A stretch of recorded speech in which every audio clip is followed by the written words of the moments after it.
So boys and girls, welcome to another video, and before we start, please like, subscribe and push that bell button because it really helps the channel to grow.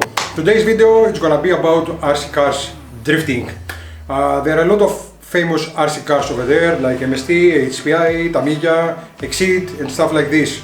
I will start with the cheap way because I haven't drifted an RC before. So for that reason and only, I was waiting for 2 months in order my RC to arrive.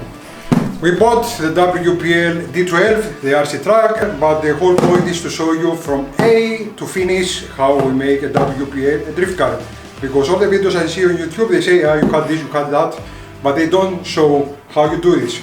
So without saying any more bullshit, let's put our knife in, and let's start the video. So just in time, the day that my RC arrived, Kevin Talbot here, my friend, I'm a big fan of yours. Sorry for the title, but I have to copy you to be like you one day. My friend Kevin, we go from my 1994 M1 chassis, which I was looking for 2 years to find this one, the proper one. Let's go and unbox the WPL. Look at this tape. Bro, make 2 rounds, it's gonna be more easier for you. Also, I'm gonna put the link on the description from where I bought the RC, but these guys didn't use express shipping with DHL like the M199 that I had bought on my previous videos. So this one took 2 months to arrive. Anyway, so here we open.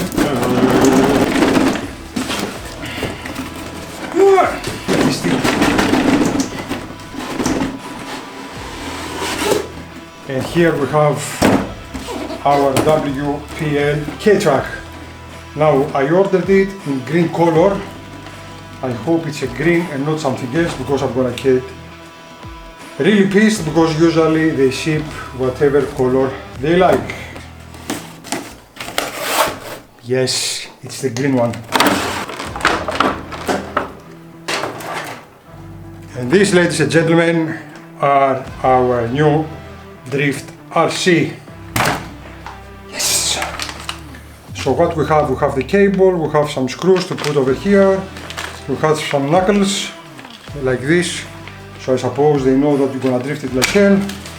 We have the instructions, I'm gonna see the instructions, and I ordered it with 3 batteries. And we have also the extra batteries here. So that's a really nice mini track. As I saw online, no one has the green stuff, that's why I bought it. But before I bought the track, I bought something really cool. So here, my friends, is what you're gonna need for the drift conversion. First of all, we have some chrome drift wheels to be a proper racer drifter. 4 of them, which are here, and they are solid plastic for drifting.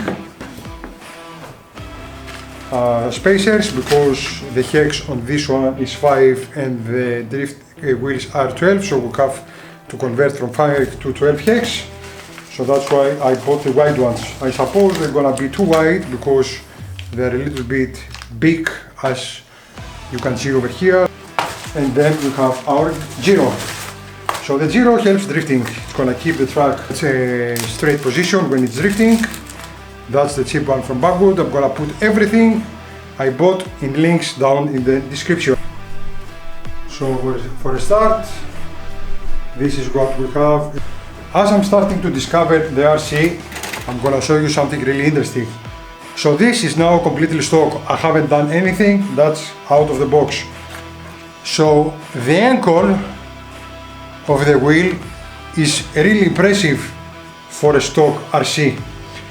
But what we're gonna do, in the videos that I have seen on YouTube, they cut these little pieces over here. These little pieces blocks the wheel from turning. So when I cut this, I'm gonna make the wheel turn even bigger. We cut our cable over here. We mount the battery on, completely dead. Oh, we have flashing lights. Discovery that I just made is that you don't have to remove the wheel, because if you turn the small piece over here, you can open the box to have access in the battery. Extras with the box, we have some stickers to mount on the car and some battery cover. The 2 mirrors and the, in Greece we say it Kankela, I don't know the English word, I'm gonna put a little title over here. and we have to mount this over here. So as like Kevin Talbot does, boom, and it's ready. Next we have to put the mirrors on, and somehow I have to have some stickers for the mirrors too, but I don't see them over here. I was expecting something glossy. Sorry, I found them. It's inside the little box. So let me get 2 batteries for my controller and we're gonna test drive it for the first time. Putting our first sticker on the battery, removing the peel over here, bam, like this. And you put this nice little piece over here in the RC. Then you have the stickers for the lights. These are the blinkers over here. This goes in the back, but I like better the clear look that we get. So for now I'm gonna just leave it like this.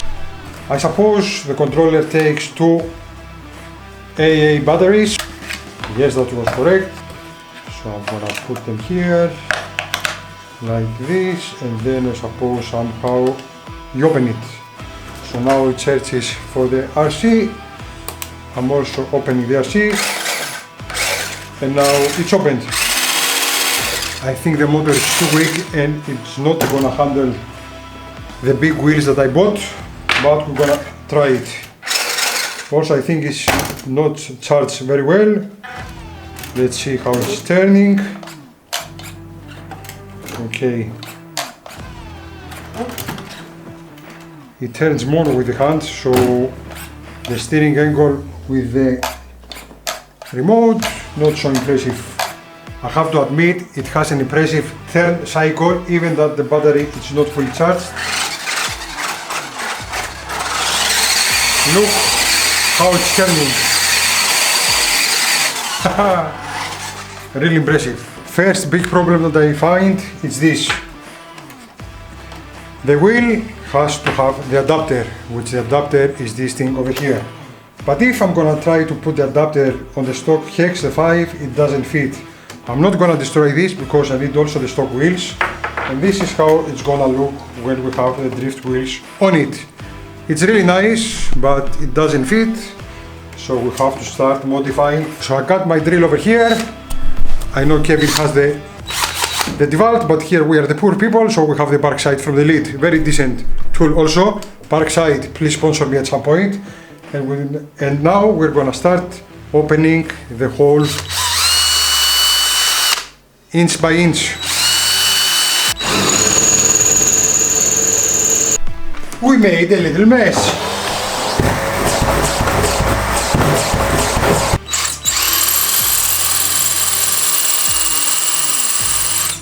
I'm still not inside and it's been 10 minutes.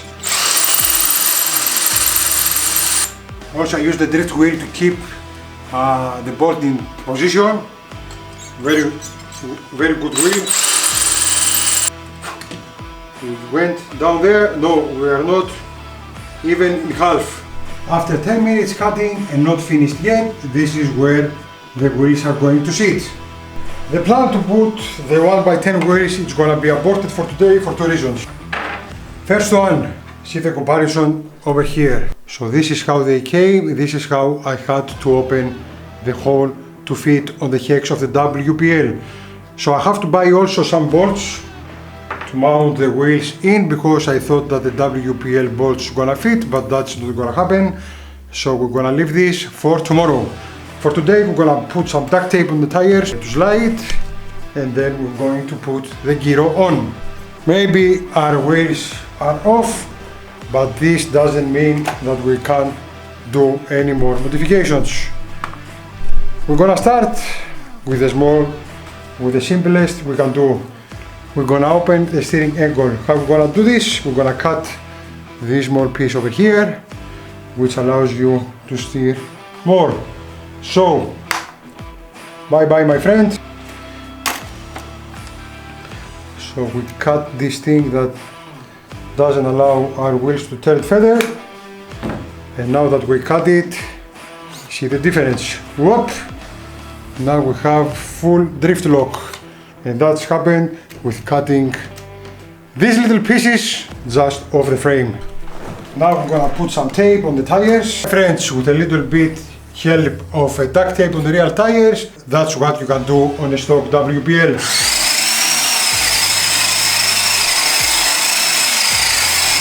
And we have the first crash of the RC.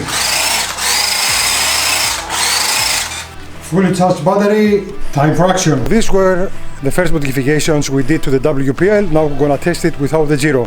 We're gonna make 2 or 3 laps without the gyro, then we're gonna go inside, put the gyro on, and see how much difference does this one makes. First drift test, not gyro, just a duct tape on the tires because we had a problem with the 5 to 12 hex adapters and we couldn't make the 1 to 10 wheels to fit.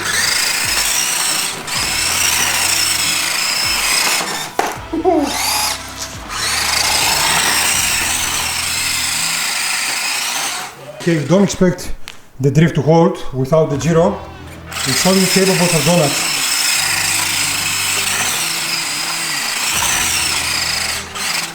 Weight testing with stock motor. I put this small marble on top and nope, it's going to die. Already it's moving, but the suspension with all this weight sits very low.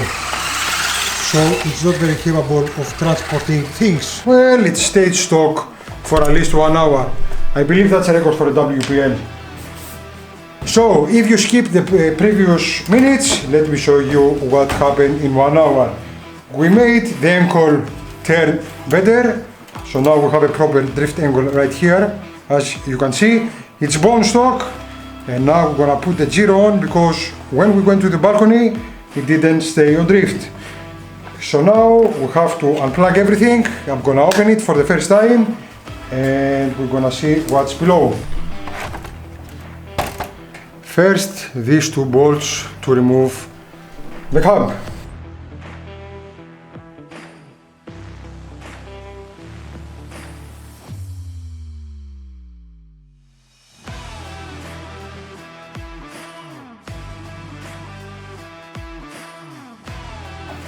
And now, my friends, our cab is over. We have 2 bolts that hold the motor here and the gearbox. One here for the cables that goes in the back. This bolt over here also goes to the chassis.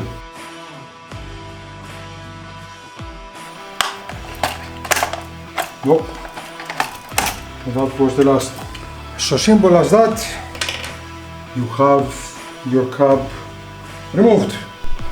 And just to remember, the front right plug over here is for the lights of the cab. So I carefully now remove it and I'm gonna remember that goes over here. So that's our chassis unmounted. It's really light and also many people put MST rear ends to make it with toe, camber, caster and everything. But for a start, I'm gonna stay with what we have and then we're gonna make some adjustments and put some aftermarket products. So the motor is tiny, it's smaller than the MN99 which I used to have. So here we're going for a brushless because with so little motor, I don't think we're gonna do too many things. See this small part over here that's behind the wheel, you can also cut it. So I also cut this part and make the ankle even better because it used to rubber here on the lower arm. So now that I cut it, we have bigger steering ankle. So I'm gonna do the same here too. So this little thing that it's outside the steering rack over here, I'm gonna cut it for bigger ankle. So sorry my little WPL, but you stay stock for a long time. So now that I cut also this small part over here, now we have even bigger steering ankle. See this? That's stock. That's stock servo, turning like this. First thing first, the gyro goes between the servo and the ECU, let's say over here. So we have to unscrew the electronics.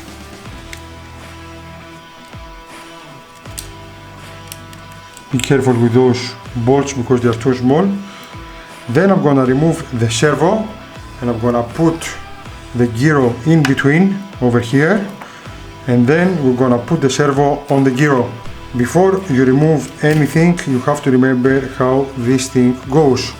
So take a good picture before you remove the servo, and the gyro goes the same way. The black cable goes to the left side and you put it straight like this. So let's remove our gyro, our servo, really carefully.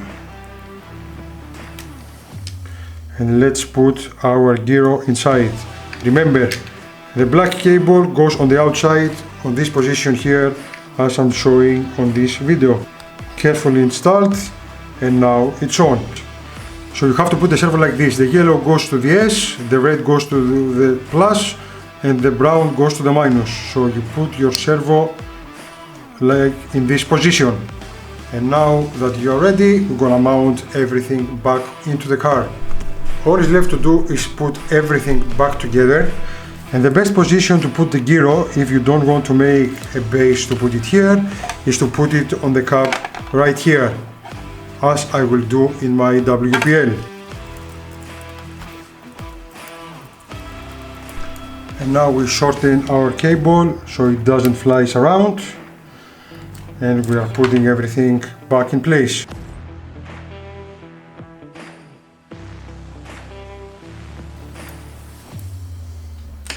Remember also to put the lights of your cab back in place, which goes over here in the front right section as you see in the video.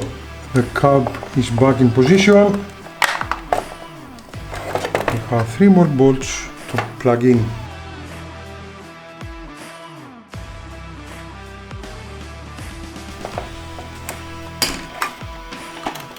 So we are ready. Now we have our RC back together. The gear is over here. We just have to put some double-sided tape, open it and see how it's operating. Now we are measuring how much double tape we're gonna need. It's gonna be here. We take our cutter.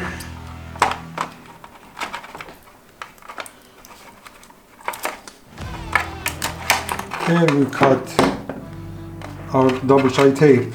We remove the base and we centered it as much as possible. And this is how you install a gyro in a brand new WPL D12 drift car. So now let's see if the gyro works. It has a small button over here, and when we're gonna plug the battery, when I'm start turning the truck like this, the wheels are gonna trying to correct it and make it come straight. We open our RC and it's opening. See the front wheels, how they move? It's turning on the opposite position, so I have to adjust this.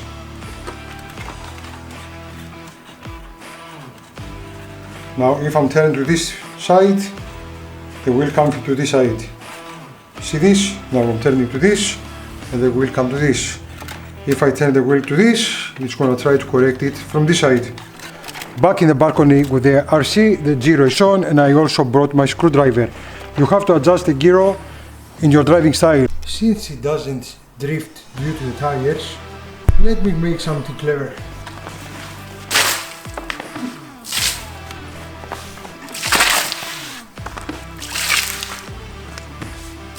It definitely works. When you don't have the drift tires, just put some water on this floor and it's gonna drift very well.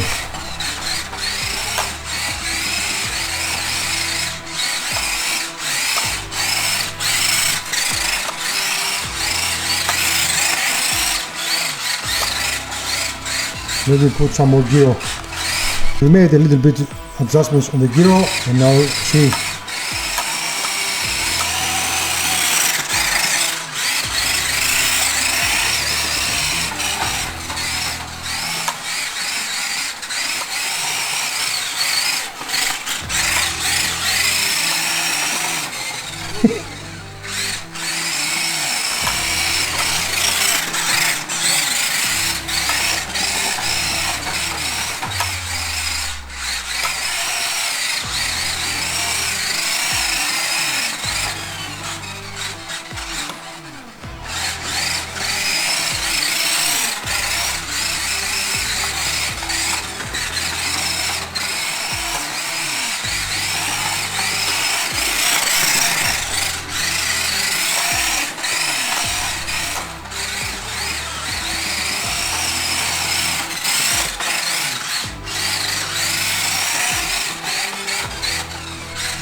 That goes for today's video. Thanks for watching. Sorry for the waters. It was the only way to make the car drift. Like and subscribe, and see you in the next episode. Until then, have a nice evening.